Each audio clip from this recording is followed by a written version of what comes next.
Best Picture, the big prize, recognizing what was the best movie of the year. Usually the Academy gets this one right. Gone with the Wind, The Godfather, Schindler's List, Oppenheimer. I mean, it's typically hard to screw this one up, but oh boy, throughout nearly 100 years of the Academy Awards, they have made some questionable choices when it came to Best Picture. And you know what? It's time to talk the really bad wins in this category. What are the top 10 absolute worst wins for Best Picture at the Oscars? Let's start with number 10, Shakespeare and Love. And the Oscar goes to Shakespeare and Love.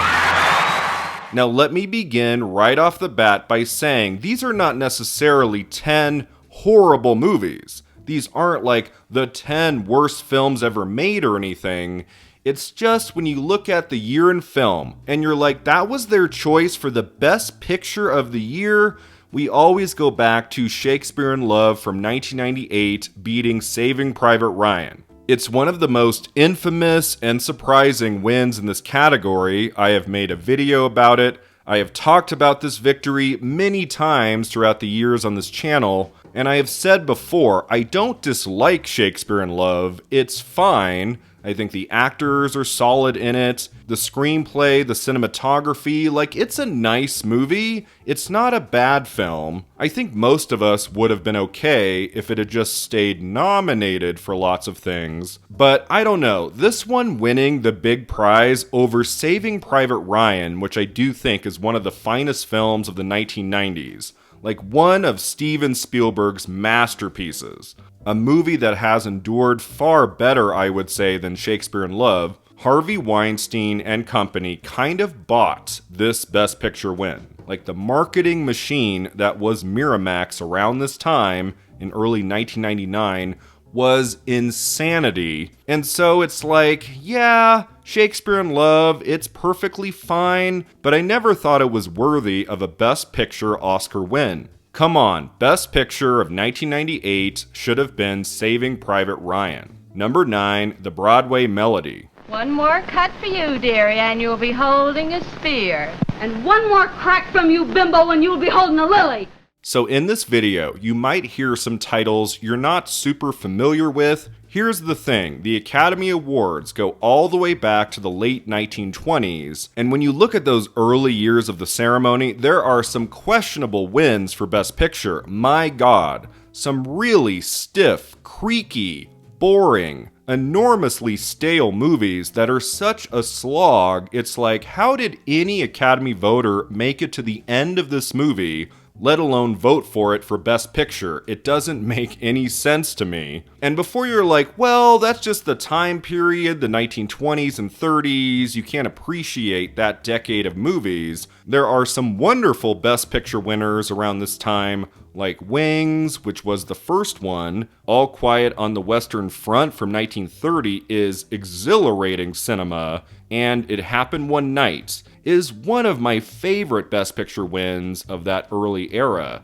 But the Academy doesn't always recognize the finest output from its filmmakers. City Lights from 1931 doesn't even get any Oscar nominations. Figure that one out. But oh boy, back in 1929, the second Academy Awards ceremony, Best Picture goes to The Broadway Melody. This is a tough one to get through, an early sound film that's a lot of singing and dancing, and when the narrative stops to tell its story with long dialogue scenes, like, it's just not very fun to watch this one. It's definitely a product of its time. There's not really another nomination for Best Picture that year. I would necessarily say, well, obviously it had to go to that film. Interestingly enough, from my research, apparently the best movie in that category at the second Oscars is called The Patriot, and it's lost. Like, there's not an existing full version of that movie, but apparently word on the street is that it was great, and so I'm gonna say The Patriot should have won Best Picture over The Broadway Melody. Number 8, Driving Miss Daisy. And the Oscar goes to...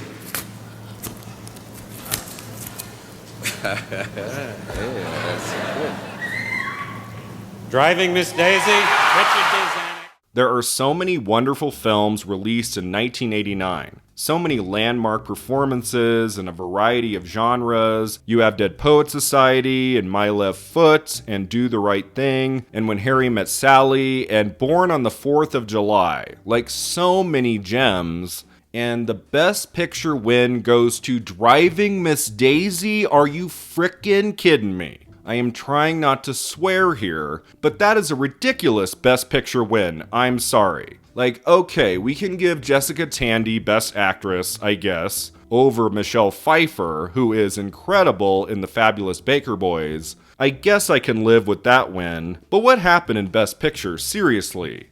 Like, Bruce Beresford, the director of Driving Miss Daisy, doesn't even get into Best Director. That prize goes to Oliver Stone for Born on the 4th of July, a great movie with an astonishing performance by Tom Cruise, but I guess that movie just made enough Academy members feel bad, like it didn't tug on their heartstrings the way that Driving Miss Daisy apparently did. So that wins in the end, and it's like, okay, let's try again next year, Academy. I mean, I get it. It was a popular movie in 1989. Many people liked it, loved it. It was that kind of movie that could be the consensus choice of Academy members. Like the movie nobody dislikes, I guess. But it's just kind of safe and sentimental, and it's not a Best Picture win that has aged very well. The victory in this category for 1989 should have gone to Oliver Stone's Born on the 4th of July. Number 7, Cavalcade.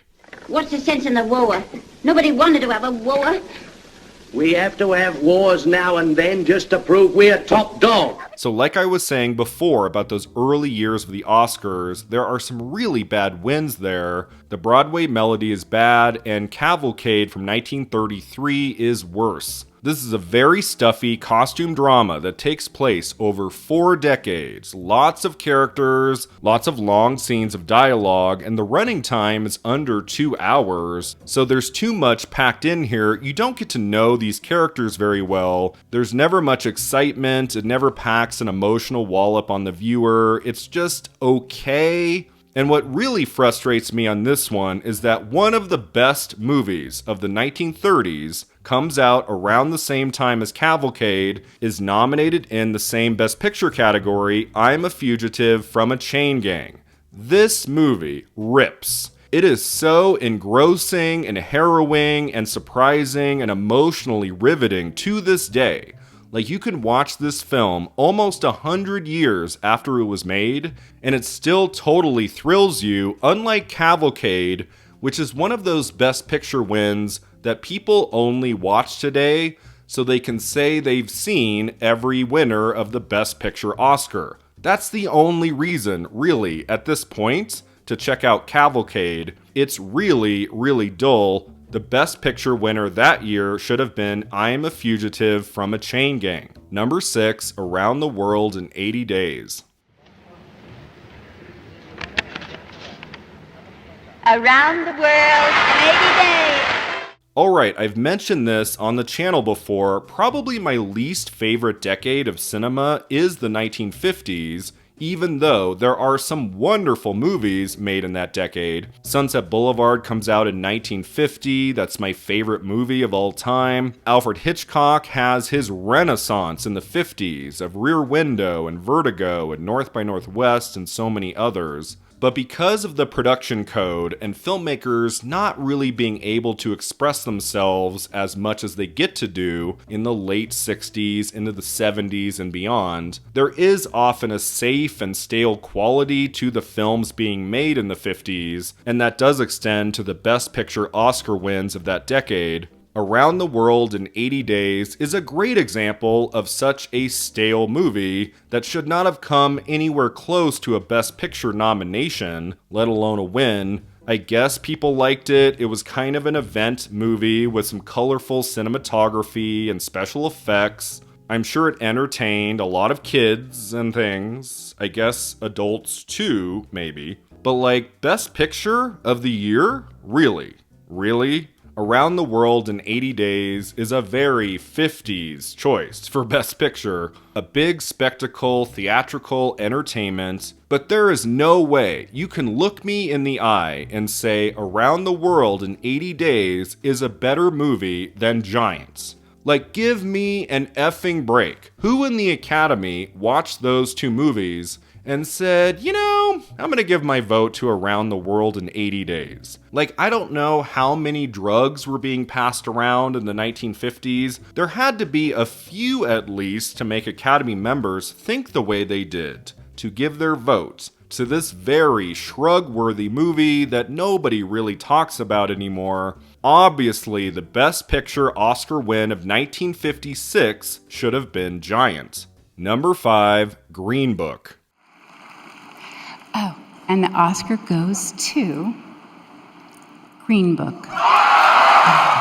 Speaking of Academy members being on a pharmaceutical substance, right? Who in their right mind looked at that Best Picture lineup of 2018? So many wonderful films in that category. Black Panther, Black Klansman, The Favorite, Roma, A Star is Born. Like, who looked at those movies and said, Green Book gets my votes? Like, you're trying to choose the best picture of the year, the best movie in this category that reflects that year in cinema, and Green Book is your choice? Go sit down. Kind of like Driving Miss Daisy before it, Green Book told of race relations in a way that made a lot of white people feel good about themselves. Green Book has some good performances in it. It's okay.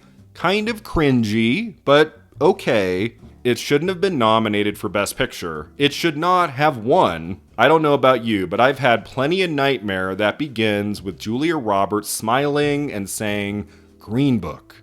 I just remember that night at the Oscars how much my heart sank. I was like, really? We're gonna go with that movie over so many other groundbreaking, excellent movies?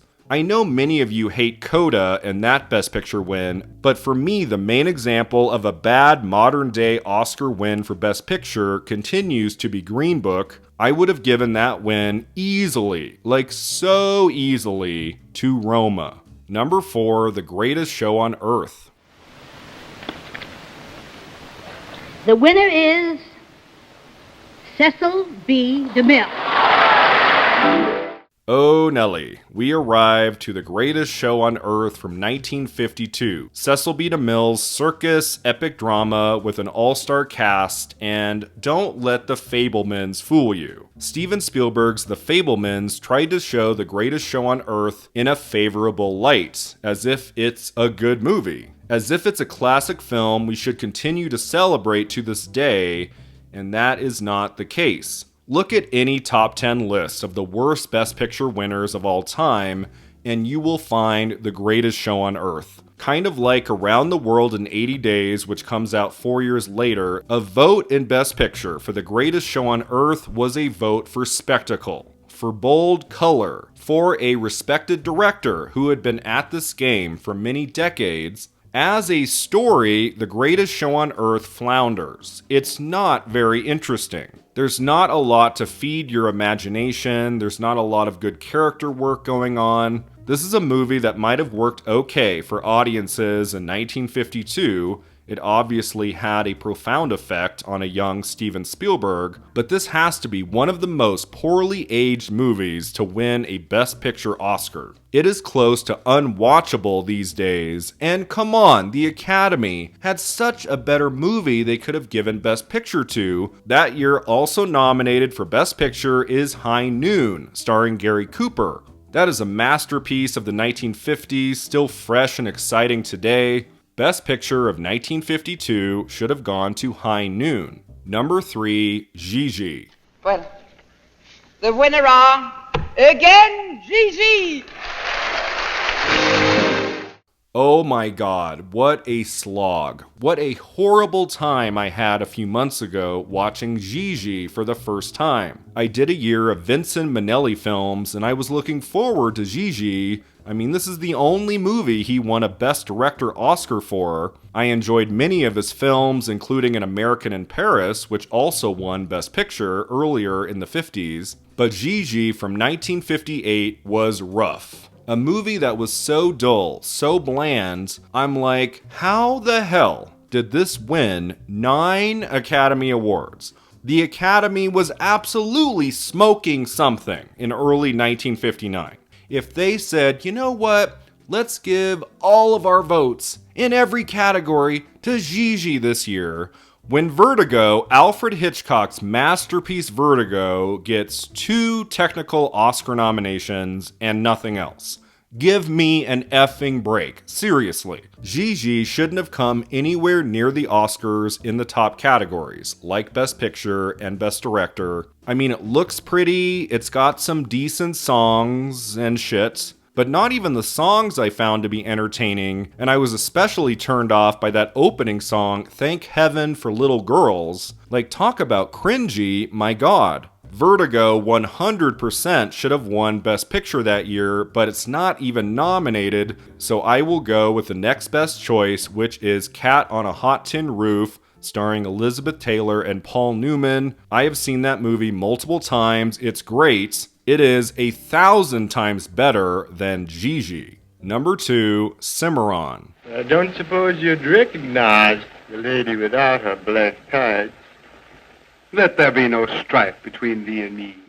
Alright, the absolute creakiest Best Picture win of those early years of the Academy Awards has to be 1931's Cimarron. The director clearly doesn't know how to use sound in a movie yet. The dialogue scenes are overlong and screechy. The actors try, like Irene Dunne is in this movie, the great Irene Dunne. She's trying to make an engaging character in this Western, but the narrative lets her down, and this movie just never comes to life in the way it should. The year before, All Quiet on the Western Front wins Best Picture. That is an amazing movie that still works beautifully to this day. It's so engrossing. It has a vitality to it that is totally missing in Cimarron. I don't really understand how this movie won Best Picture. I've made a video about this win where I explored it in depth, and I came to the conclusion that the Academy was just having an off year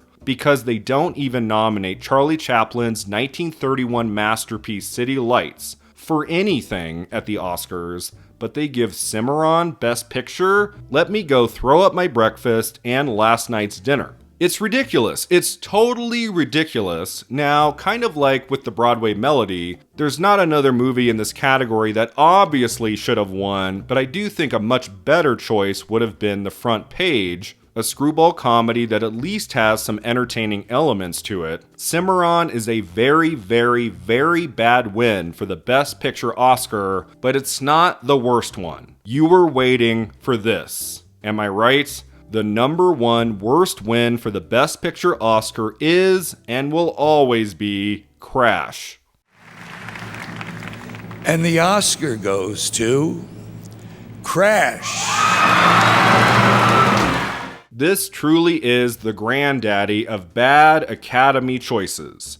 It should have been so easy. Brokeback Mountain was sweeping in Best Picture everywhere in early 2006. Ang Lee's landmark gay drama starring Heath Ledger and Jake Gyllenhaal was clearly the finest film in Best Picture that year. Yes, there were fans of Capote and Good Night and Good Luck and Munich. I liked those movies. Capote, I would say, was my favorite of the trio. Brokeback Mountain was my favorite. As a gay person, that film, at that point in my life, had a profound effect on me, and Brokeback Mountain winning the Oscar for Best Picture would have meant a lot to me and so many people, and what made this one so difficult to accept was that Brokeback Mountain was the frontrunner. As I said, it had won Best Picture pretty much everywhere. The only big loss it had was in SAG Ensemble, but I attributed that to Brokeback Mountain not having very many people in the cast, whereas Crash had that all-star lineup that is very much an ensemble movie more so than Brokeback Mountain is. And so, I don't know, when Jack Nicholson opened the envelope and said, the Oscar goes to Crash, I was like, what? no! No, this did not just happen. Oh my god, no. No, no, no. Here's the thing, Crash is fine. I liked it well enough, and after I saw it, I didn't really think about it since. Like, I wasn't going into the fall of 2005 and the award season of 2006 thinking, maybe Crash will have a shot at winning Best Picture. Like, no! It didn't do well at the Golden Globes or at Critics' Choice. It was like this lurking menace that hit at just the right time, getting SAG Ensemble and Academy members who didn't want to vote for Brokeback Mountain, who didn't want to vote for a gay film, had their alternate choice. A film like Driving Miss Daisy and Green Book about race relations that doesn't really hit very hard, that white people can watch and feel better about themselves and think they learned a lesson, I guess. And they were like, do we have to vote for the gay cowboy movie? Is there something else? How about Crash? Can we get behind Crash? And at the end of the day, enough Academy members voted for Crash in Best Picture to have it win over Brokeback Mountain, and it's just obscene. Brokeback Mountain is in every way the better film. A masterpiece that continues year after year, decade after decade to endure. Crash, on the other hand, is thin and flawed and mostly forgettable. The Oscar win for Best Picture of 2005 100% should have been Brokeback Mountain. Crash, seriously, forget about it.